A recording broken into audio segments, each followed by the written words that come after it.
City boy, city boy. Ladies and gentlemen, it's your boy, Nate the Great, back with another video. And you know we gotta go ahead and do a Friday night Smackdown review.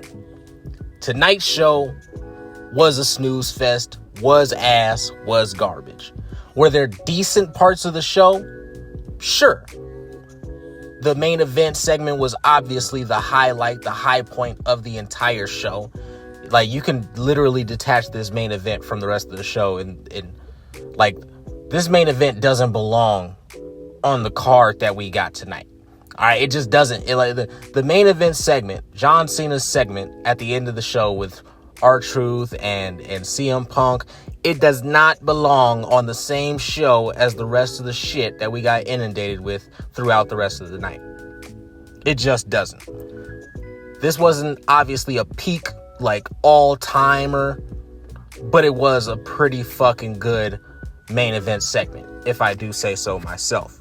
But the rest of the show was just ass, man. Like, there's nothing to get excited about, nothing that I was really into.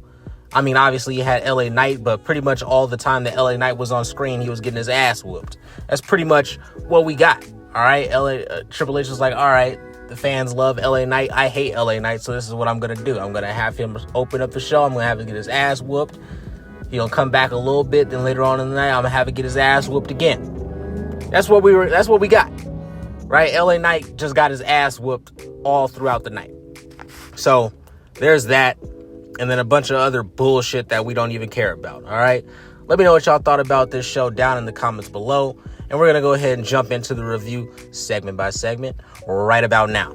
So the show starts off with some superstar walkouts. And the superstar walk, I have to comment on this because they've just been getting egregious lately. Absolutely egregious. The superstar walkouts have gotten to the point where they're showing literally everybody who's going to be on the card before we get into the show.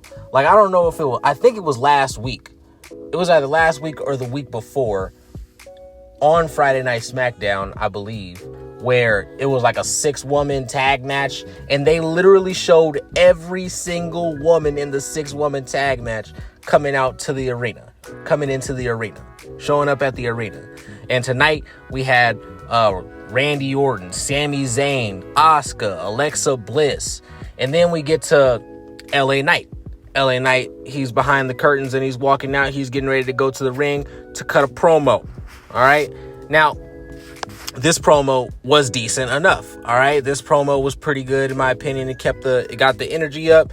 He basically was saying that he doesn't necessarily know where this whole thing is going. You know, he got his, revenge on Braun. I think it was Braun Breaker first. He got his revenge on Braun Breaker for them coming into the Money in the Bank and screwing him, which they really didn't. Like they had nothing to do with the ending. Seth Rollins just stomped him out, and that was pretty much that. But he said that they screwed him at Money in the Bank, so we came back and got them. Then they went back and got him. Then he went and got the other guy out of the King of the Ring. And then they came and they did something else. Like, they came back and got him again, I believe. Just talking about how redundant this whole shit is. Like, when he was stating, like, I went and got them, then they came back and got me, then I went back and got them, and then they came back and got me. And this has just been going round and round. And I'm just sitting here, like, just proving how fucking redundant this show absolutely is, man. Shit just happening week after week after week. The same shit, the same people attacking each other, brawling each other, getting involved in each other's matches. It's absolute shit. There's no creativity involved in any of this. But he says that this road only leads down one way, and that's LA Knight versus Seth Rollins. So he goes ahead and he calls out Seth Rollins. But instead of Seth Rollins, we get, ladies and gentlemen, my name is Paul Heyman. And Paul Heyman comes out, and Paul Heyman looks, I don't know if you ever seen the movie Leprechaun, right? Paul Heyman looks just like Leprechaun. Paul Heyman is built like Leprechaun. Paul Heyman is built like, what's his name? Danny DeVito. That's what Paul Heyman is built like. He's built like Danny DeVito. All right, but he comes out there and he basically says that he's the wise man to Seth Rollins. Now, I already released this video on this earlier in the day or yesterday, depending on when this video comes out. I already released a video on this earlier in the day, and the video was about pretty much the same thing. Like, we don't have any real understanding of why Paul Heyman decided to be a part of this group. He could have done anything that he wanted to, but he decided to be a part of Seth Rollins' new faction. And we are wondering what his role actually is. And he just goes from being the wise man from Roman Reigns to being the wise man for Seth Rollins. Zero creativity. We still don't have a name. And Paul Heyman, his role hasn't even changed. Like, his title hasn't even changed. They don't even... something else. The mentor, the liaison, the something. Give me something else besides fucking the wise man. But that's what he says, right? He's the wise man to Seth Rollins. And he says that, you know, he's out there and he's a big fan of LA Knight. So as a favor to him, Seth Rollins said that he can come out there and tell LA Knight to just get the fuck out of Grand Rapids right now, because if he doesn't leave, then something bad's going to happen to him before the end of the night. LA Knight basically says, well, since you came out here, since I asked for Seth Rollins and since they sent you out here, I'm assuming that you want to fight because you're really talking tough right now. So this is what I'm going to do. I'm going to turn my back to you. I'm going to take off my gear, you know what I mean? And I'm going to get ready and I'm going to give you the first shot and make it good, because I will mollywop your bitch ass, right?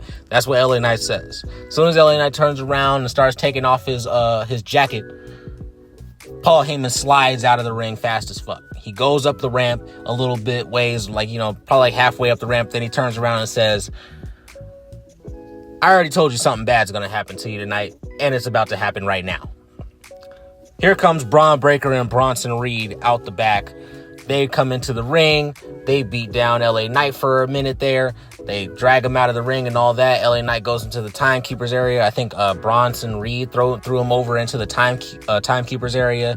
LA Knight emerges with a steel chair, starts beating on Bronson Reed and Braun Breaker, and he just gets into the ring and slams the ropes with the chair and like you know, wards them off. And Paul Heyman is like calling them to the back. And the crowd was very dead at this point. And I'll explain to you exactly why. Triple H probably thought that this segment was going to be very hot. All right. But the reason why this shit died down is because LA Knight hit both of these guys with 2 chair shots apiece. All right. He hit Bronson Reed and Braun Breaker with 2 chair shots apiece. Instead of beating the shit out of these 2 people who cost him his match at King of the Ring, you know, because any other person, like, we're just talking like pro wrestling mentality here, psychology here, you're gonna get yours, right? You're gonna hit these motherfuckers. You know, you might break a chair over somebody's back over that shit, right? But no, not LA Knight. LA Knight hits them with two apiece, and then very choreographed wise, they start trying to get into the ring. LA Knight wards them off, and Paul Heyman slides them out of there and says that we'll get back at him. So it ended very awkwardly. Like, the whole thing, the way that it ended was just very choreographed, and the crowd could just tell. So the crowd died off at the very end. So it was a decent segment for what it was. LA Knight cut a pretty good promo, but it ended off flat. So it sucked. And Paul Heyman sucks at what he does. Paul Heyman has no idea what he's doing. Paul Heyman has no charisma about him. I won't say he has no charisma. He just doesn't know what he's going to say anymore. He has no motivation. This character that he has no motivations. He has no goals, anything like that, right? So when he comes out there, there's really nothing to say besides the couple, 2 or 3, maybe 4 bullshit lines that he has, and then the rest of it is just the same diatribe that he comes with over and over again. My name is Paul Heyman. I represent such and such and such and such. That's it. That's his whole shtick. All right. So we move the fuck on. All right. After the commercial, we come back and we get a recap of what just happened with LA Knight and Bronson Reed and Braun Breaker. All right. And then we go to Paul Heyman backstage with Bronson Reed and Braun Breaker. All right. They're both pissed off, incensed. All right. And Braun Breaker looks like a fucking jobber. All right. Not saying a damn word at all throughout the entire. I don't think Braun Breaker has said a word since like the Monday after they formed the group. I don't think he said a word since then. All right. So he's just standing back there grunting and just being all aggressive and just, that's it, grunting. Like, I don't know how to explain this. Like, he's sitting there, he's gritting his teeth and he's grunting, and Paul Heyman's like, oh, just calm down. Byron Saxton comes out of nowhere, and Byron Saxton's like, hey guys, I'm sorry to interrupt you. Braun Breaker, he gets even more pissed that Byron Saxton decides to, has the nerve to come up and interrupt them, and he tries to go at Byron Saxton, and Paul Heyman, 60-plus-year-old Paul Heyman, holds Braun Breaker back. Braun Breaker is a jobber. All right. But Byron Saxton basically came up to let him know that Bronson Reed and LA Knight were going to be in a match tonight. Paul Heyman tells Bronson Reed that, patience isn't a virtue, it's a strategy. Then we move on. We have Alexa Bliss versus Asuka. This is the the queen of the ring, eliminator match for the semifinal. So, I mean, this match, it was what it was. It sucked. Half of it was, in a commercial. It didn't stay around for too long. So I'm not really upset with it, but it was a pretty ass match. All right. And I do want to just say this really fast while we have the opportunity. I just don't watch the women's matches like that, man. I can't do it. There's just too many, so here's the thing. They don't do live events anymore. So these people cannot sit here and train their moves as much as they used to, go over spots and come up with good stuff that they, like they used to, right? They're just coming up with stuff pretty much a few hours before, unless they know maybe a couple days before if they're going to fight somebody, maybe they might go over what spots they want to do. But as far as their reps and everything, they've fallen off massively. And even the dudes are starting to botch a lot, but the women is just even more egregious, man. Like, their matches are slow, botchy, uneventful, not exciting at all. And I have to sit here and listen to Grand Rapids tell these motherfuckers that this is awesome. No, it's not. This shit sucks. All right. Like, this match sucks. And Alexa Bliss, I'm not buying into the hype, bro. Her finisher sucks. There's a spot in this match where she grabs Asuka and she's getting ready to hit the Sister Abigail DDT, and she has to reach her arm, or her little ass arm, around Asuka's big ass dome piece and try to get her into the DDT position. But even then, before she could even do that, she stands there and she stares at the hard camera for 5 seconds for no fucking reason, just to get the audience to pop because she's about to hit the Sister Abigail potentially. Instead of just going and hitting the move, just snapping into the move, which she really can't do because she has to reach her little arm around the back of the head, bending her arm backwards around the back. It's fucking weird. Her finisher sucks. All right. And she's not that fucking good in the ring. And I haven't seen her do anything. All right. I haven't seen her do shit, especially since she's been back. That has been interesting. So this match sucked. Asuka won. We move on. All right. Jade, Cargill, B-Fab, and Michin, they're backstage. All right. They're talking about how Asuka's already, she just came back and she's already making moves and making her name made. Michin says that they're going to, her and B-Fab are going to go talk to Nick Aldis about the tag team titles. Byron Saxton comes up to talk to Jade Cargill about, what she thinks about Asuka and Roxanne Perez, which is her opponent, who she'll be going up against on Monday. And, she basically says that, Roxanne Perez, she's still an up-and-comer. She's still trying to get her foot in the door, but she's already bust that bitch down. And Asuka, she's old news, and it's Jade Cargill's time, all right? I can't do it justice for exactly what she said, but it was a decent promo for what it was, all right? So we move on. Alexa Bliss, obviously she just lost, she's backstage and she runs into the Secret Service. Chelsea Green, she's talking shit to her, basically saying, talking shit to her about her losing the match and all that, saying that she should have been in the Queen of the Ring tournament and she'd already be building her parliament by now and shit like that. And then Charlotte Flair comes out of nowhere, basically says that she's going to have a match with Chelsea Green later on in the night since she didn't get into the tournament as well. And that's that. We move the fuck on. Alistair Black versus Kit Wilson was the scheduled match for next, okay? And you might be like, who the fuck is Kit Wilson? Kit Wilson is the brunette guy, right?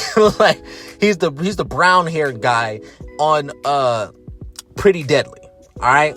Which is a tag team that I like, but apparently Elton Prince, the other guy, he injured his knee somehow. I don't know when this happened. Maybe it was last week. I didn't see it. I don't know. All right. But, yeah, apparently he injured his knee. So he's going to be out for the foreseeable future.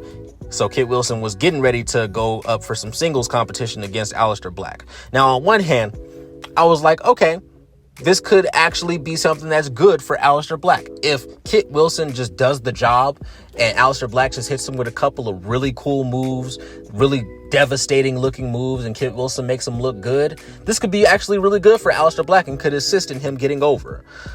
But I really don't want to see this match if it's going to be a 10-15 minute slugfest. All right, I don't want to see this match.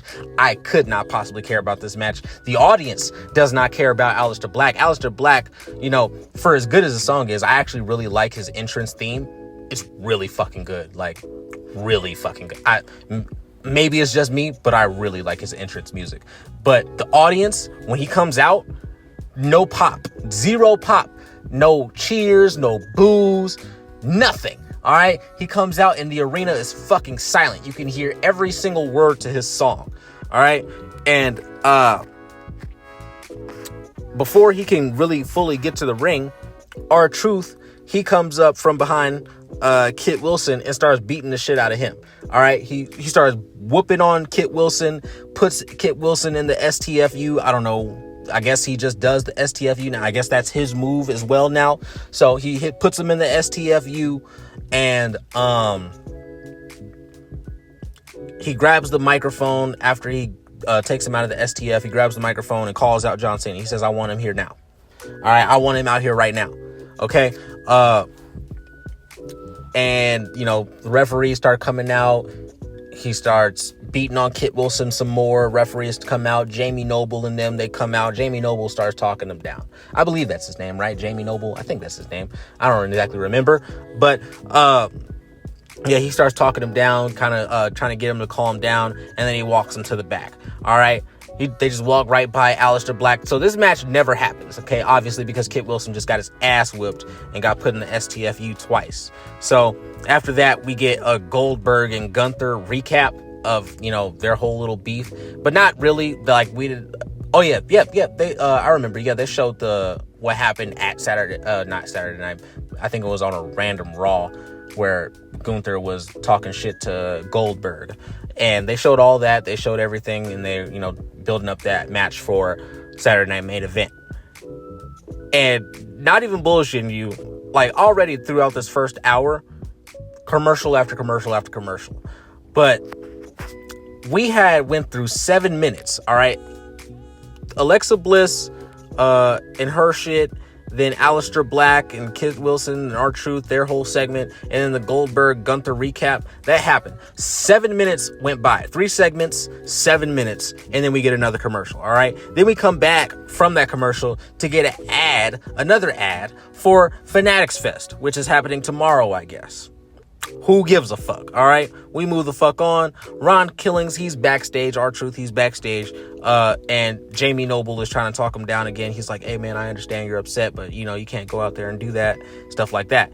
Alistair Black walks up on him, and he's like, hey, man, what the fuck are you doing interrupting my matches? Like, what you have against me? R-Truth is like, hey, man, I don't have anything against you in particular. It's nothing personal. I just want John Cena. Damian Priest steps in between Alistair Black and R-Truth because they're like face to face, looking like they're about to go, you know, throw bowls right now. Damian Priest is like, hey, man, Alistair, calm down. You understand? Truth going through a lot right now. Let me talk to him. Let me calm him down.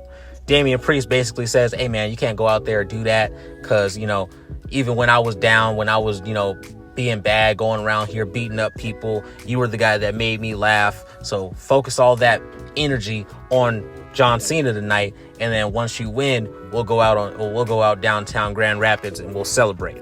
Okay? And Truth is like, all right, that's a bet, dog. And then they dap each other up. I'm like, what the fuck is this? So what is Ron Killing's character now? Like, okay, so is he unhinged or is he not? Because he seemed very, very sensible in this segment, right? And like, in my opinion, how I would have booked this if I was going to book this, right? If Damian Priest is coming up trying to be buddy with R-Truth, I'm having R-Truth say, hey, motherfucker, when I was trying to be your friend, you hit me with how many South of Heavens, motherfucker? How many times did you try to take me out of the group? Like, how many times did you whoop my ass? How many times? I should beat your ass right now for even trying to come over here and be friends. Like, what are you talking about? We haven't been cool in a minute, motherfucker. What are you talking about, right? That's what I would have did, right? I would have had R-Truth start stealing off on Damian Priest. Honestly, that's how I would have done it. He would straight started stealing off, started beating the shit out of Damian Priest, because that would make sense, all right? But we don't do things that make sense in WWE anymore. But what we do is move on, all right? And next up, we had it was advertised that Cody Rhodes is going to come out and speak words to the audience, okay? Now, when he's getting ready to come out, there's some issue with his music. Like, it sounded off. It sounded like slow at first, and then like it like sped up, and then there was like feedback and a bunch of shit like that as he's coming out, and then it just didn't sound right. So the audience, they couldn't really get into it, and it really, you know, killed the vibe of his entrance. But of course, he does do his full entrance, both woes and everything. Comes out, he's in his full suit, all that, and it looks like he's getting ready to talk. He comes into the ring, he stands in the ring for like 2 minutes while the audience is like waiting for him to say something, anything, all right? They're cheering, they're chanting Cody and all this shit, right? And looks like he's getting ready to maybe say something. Then here comes Uso! It's just me, Us. Jey Uso starts coming down to the ring. He does his full entrance. Not only does he do his full entrance, but he has 2 plant kids that he has in the audience, all right? He picks up the first plant kid, all right? They start yeeting together. Then he goes down a little bit further, gets the other planted kid, and then they start yeeting together as well, all right? They're yeeting. He gets to the ring. He yeets some more. He yeets for like 2 minutes, all right, in the ring. All right, because he already was yeeting in the audience. Then he gets in the ring, he starts yeeting for like 2 more minutes. All right, and the most egregious thing about this, right? Because I don't even think I've really said this on this channel yet, because this is something that's always pissed me off. That song is only 3 minutes long, but they continue to redo his fucking chorus over and over and over again to keep the people yeeting. This is an entrance that Jey Uso's supposed to run down to the ring, come out to, like, this is the theme song. Jey Uso's supposed to come out to the ring. He might be able to yeet for a little bit, but come out to the ring, run into the ring, yeet for a minute, and then that's that. But no, they'll play his chorus 5, 6, 7, 8, 9, 10 times so the audience can keep yeeting. And then once he was done yeeting, right? Mind you, Cody Rhodes is still standing in the ring. Once he's done yeeting, the audience chants one more time. They're chanting one more time, one more time, one more time. And he gets an encore yeet. And they yeet for another chorus. And then, finally, once all the yeeting is done, all right, he tells Cody Rhodes, all right? Cody Rhodes still has not spoken a word. He tells Cody Rhodes, look, man, like in a very long-winded way, he basically says, look, man, I understand that I already know what you're going to say, but know this, all right? It's nothing personal. It's just business. But just know when I'm done, all right, when we have our match on Monday Night Raw, it's going to be 4 letters, 1 word, and the crowd goes yeet, okay? And then, right as Cody Rhodes is getting ready to say something, Sami Zayn's music hits, all right? Sami Zayn comes out to the ring, does his full entrance, all right? He comes out and just talks about how much he loves Jey Uso and how much he loves Cody Rhodes. He was there when Jey Uso, he couldn't be there for WrestleMania in a match because he was fucked up, but he made sure to fly out so he could see Jey Uso win and so he could celebrate with Jey Uso and he could love on Jey Uso. And he was able to sit there and watch Cody Rhodes finish his story. And he loves Cody Rhodes and he respects Cody Rhodes, respects Jey Uso, just loves everybody. Sami Zayn is a fucking cringe fest, man. I'm throwing up in my mouth listening to this fucking promo, all right? He says all that shit, right? He says, all right, you know, you finished your story, Cody, but so, you know, it's about that time that I finish my story, all right? And right after he says this, here comes Randy Orton. Randy Orton says the same shit that he said last week to Cody Rhodes. All right, says the same shit that he said last week. You know, if I have to run through you to get there, I love you and everything. You're like a brother to me. But if I have to run through you to get there, then I'll do that. Goes up to Jey Uso, says some shit like, if you run into me, all right, I respect the hell out of you, Oos. All right, but if you run into me, it's not going to be 4 letters, 1 word, yeet. It's going to be 3 letters, 1 move. All right, then he moves on to Sami Zayn. And he's like, all right, I'm about to beat your ass right now, basically. All right, and that's what we do next. All right, next up, we get Randy Orton versus Sami Zayn. This match, it was better than the women's match, but really, who cares? Randy won, all right? So he's going on to face most likely Cody Rhodes in the King at Night of Champions, but we will see after the Cody Rhodes and Jey Uso match on Monday. Nia Jax comes out to cut a promo. I don't care about this, all right? Basically, they're setting up a match. Nia Jax and Tiffany Stratton, they're setting up a last woman standing match. This promo was so fucking horrible to get through. The crowd was not behind it at all. Like, Tiffany Stratton, when she announced that she's talked to Nick Aldis and she got them another match, the crowd booed. The crowd does not want... I don't want this. Nobody wants another Tiffany Stratton and Nia Jax match. Nobody asked for this. 0. No fucking body asked for this. But it's going to be a last woman standing match next week for the title, right? Nia Jax and Tiffany, they brawled in the ring. Naomi came out, tried to cash in. Nia stopped him, and Tiffany ends up standing tall after she drop kicks them both because they were both arguing. All right, we move the fuck on. Fuck these motherfuckers. Fuck Triple H for putting this match back on a card, all right? I don't want to see this shit, all right? We get a John Cena and CM Punk video package after that, and we move the fuck on, all right? Chelsea Green versus Charlotte Flair, that's up next. Who cares about this match? Charlotte Flair won, obviously. Then the Secret Service started to beat her down. Alexa Bliss came out for the save, all right? After she saved Charlotte, she extends her hand to Charlotte, and Charlotte just walks off, doesn't shake her hand, all right? We move on. Jeff Cobb and Solo Sikoa, they're backstage. Jeff Cobb is like wrapping up his hands, getting ready to go fight and shit like that. Solo's like, what are you doing? Jeff's like, I'm about to go and get Jacob Fatu. I'm about to go fuck him up. Solo's like, nah, I'm going to go out there. I'm going to talk to him. Okay? And we move on. Next up, we get Solo Sikoa and Jacob Fatu. They're in the ring. All right? Solo Sikoa calls out Jacob Fatu, says, hey, man, I just want to talk. They stand in the ring for like 10 minutes, back and forth. Just a complete fucking snooze fest, all right? Talking about just all the bullshit. This shit was not interesting at all. It was very hard to keep up with this shit because of how fucking boring it was, all right? Jacob Fatu is not good at cutting promos. Solo Sikoa is getting better, but these two guys in a promo segment together, this was one of the worst ideas that WWE had all fucking night, okay? But whatever, this was what it was. Basically, Solo Sikoa was trying to manipulate Jacob Fatu into coming back into the fold. Jacob says no and starts to put up his title. All right. They brawl, I believe. Something happens. I think just Solo Sakoa tried to hit Jacob Fatu, and then Jacob Fatu starts beating on Solo Sakoa. Jeff Cobb comes out from behind and starts whooping on Solo. Jey Uso comes out to make the save, and they just stand around in the ring and stare at each other for like another 2 minutes before we move the fuck on. We get to the next segment, which is Bronson Reed, next match, I should say, which is Bronson Reed versus LA Knight. We all knew how this match was going to end. Obviously, there was interference in this match. Braun Breaker ended up spearing LA Knight to give LA Knight the victory.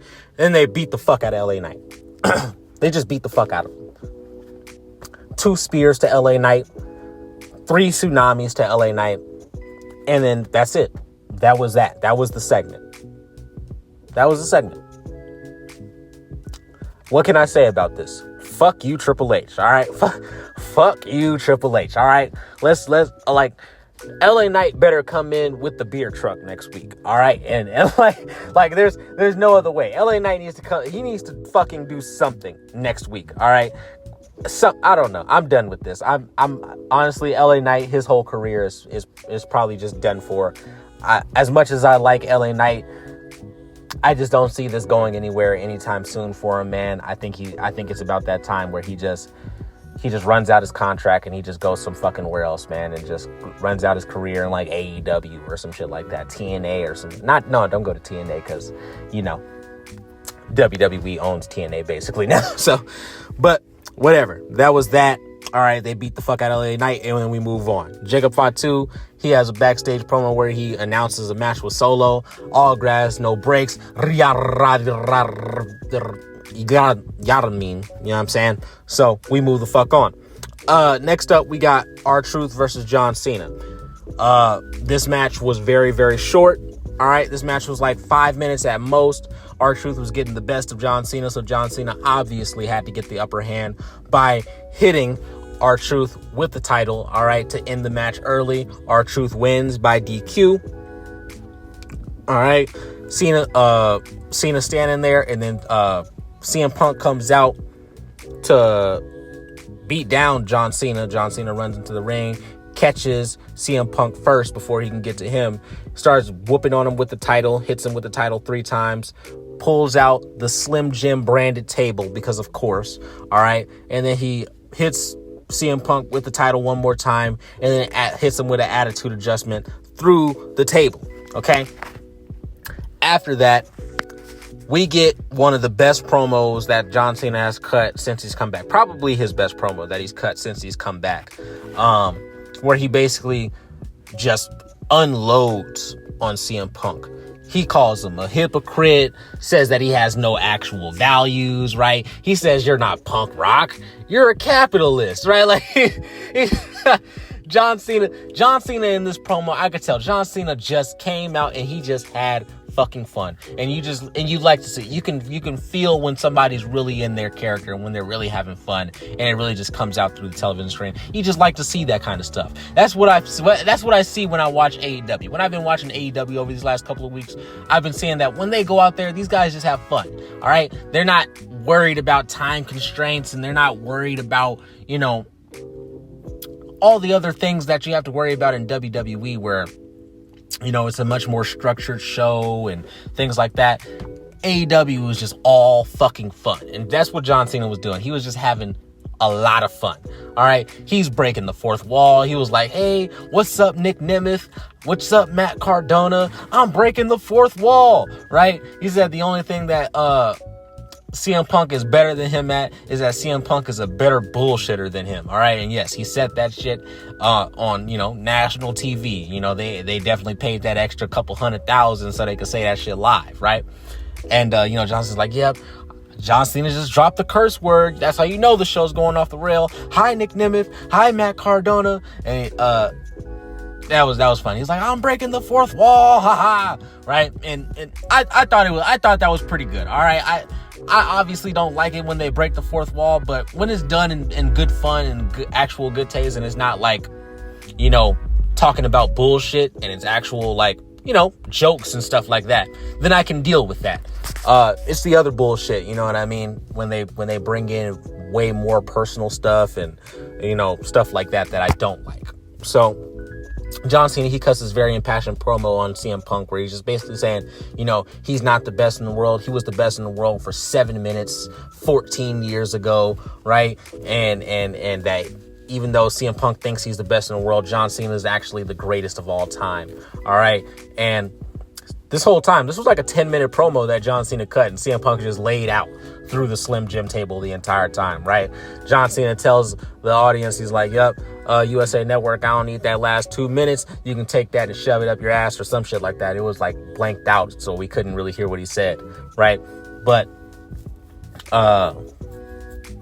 yeah, that was pretty much that. He ended off the segment like that, and held up the championship. Crowd goes wild. This is a really good segment from him. Really good promo from John Cena. Definitely the best promo that he's cut since he's come back, right? So that was that. I just really wish that this segment wasn't on this show, because the rest of the show was so fucking ass and so fucking boring to get through that I can't give this show anything over a 2 out of 10. I just can't. Well, I'll give it a 3. I'll give it a 3 because I'll give John Cena that. All right. He really made me enjoy that last 15 to 20 minutes of the show. So there was that. Let me know what y'all thought about the show down in the comments below. I thought the show was ass. I think Triple H is just getting worse and worse as the weeks go on, man. Like, he just runs out of ideas constantly, and we just get the same shit over and over and over and over again. Brawl after brawl after brawl after bullshit segment. Women's matches that are so fucking raw and botchy and just terrible and boring. Fuck, man. This shit gets hard to watch after weeks, man. But yeah, like I said, let me know what y'all thought down in the comments below. Like and subscribe if you want to hear some more. I will be back with another video tomorrow, okay? So I'll see you in the next one. It's your boy, Nate the Great. Peace.